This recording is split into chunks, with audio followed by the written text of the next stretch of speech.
As you can see, it's written on the wall, anno, that means year 1936, and, no, 14, excuse me, of era fascista, this one here. Now we'll show you also one of the universities of Naples. This one here, however, is part of the Federiciana, the one we have seen before. You have to know that Naples has been for a long time the only European town having 5 different universities. This building on the right hand side, called Palazzo Gravina, because belonging to the Gravina family, that was a very important Napolitan family, is now the University of Architecture. On the right hand side there is the so-called Piazza del Gesù, where there are 2 very important Napolitan churches, the Church of Jesus and the Church of Santa Chiara. On your left hand side you can see the building, one of the most important Napolitan buildings recently restored. This is one of the best sample of the Baroque style in Naples. Have a look at the decoration on the balcony. If you have a look now left and right, you can see this street that is one of the most famous Napolitan streets, Spacca Napoli. Have a look. A long street that splits Naples in 2 sections. Spacca Napoli means literally splits Naples in 2 sections. I will show you this street once again. And Spacca Napoli, you have to know, is a street that was built by the Greeks. So that is a street around 2700 years old. You know, the Greeks had the main streets of the towns built east to west, and then they were called Decumani, or north-south called Cardo. This one here, called Spacca Napoli, is a very long street, a few kilometers of length. It splits the town, as I told you before, in 2 sections. And it is very, very famous, very, very popular.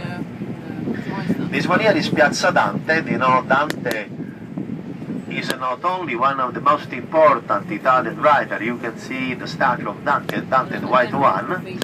He is also considered the father of the Italian tongue.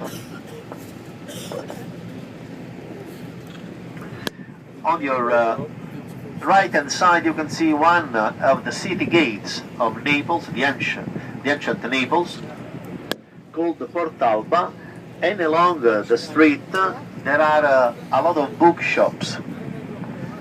It is a kind of a Charing Cross in London. You know, there are all the bookshops over there.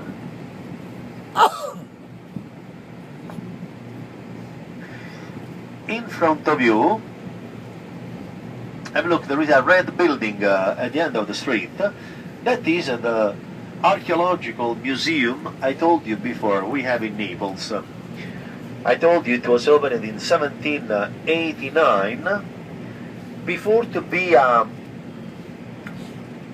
museum, it was a stable.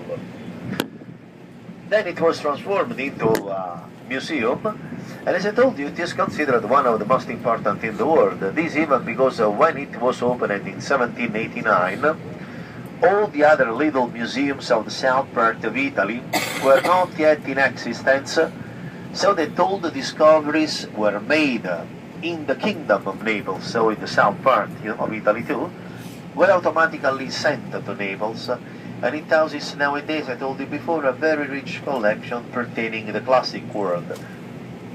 Of course, there are a lot of artifacts, findings from Pompeii, Herculaneum and Stabia. This building on the right hand side is another university, always of architecture.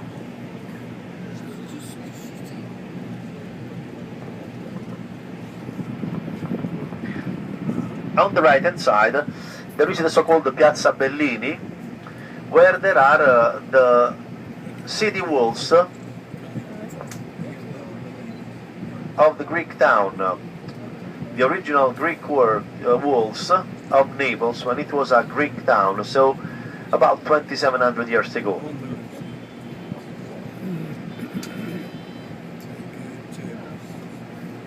As I told you before, in Naples, almost wherever you dig out, you can find something belonging to the past, because Naples, I told you, was built like an onion, layer by layer.